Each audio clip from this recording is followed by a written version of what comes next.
తెలంగాణ ప్రభుత్వం వేములవాడ ఆలయ అభివృద్ధిపై ఫోకస్ పెట్టింది. రాజరాజేశ్వర స్వామి ఆలయ కాంప్లెక్స్ విస్తరణకు 76 కోట్లు మంజూరు చేసింది.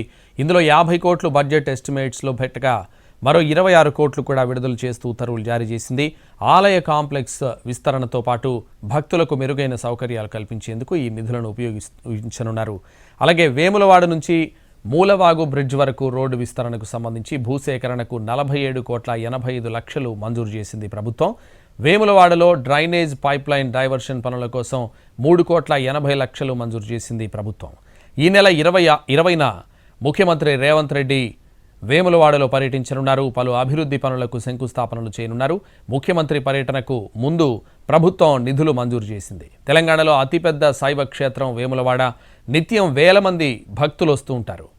అయితే ఆలయ పరిసరాలు క్యూ లైన్లలో సరైన సౌకర్యాలు లేకపోవడంతో భక్తులు ఇబ్బందులు పడుతున్నారు. ఇప్పుడు ప్రభుత్వం నిధులు మంజూరు చేయడంతో అవి తొలగిపోయే అవకాశం ఉంది.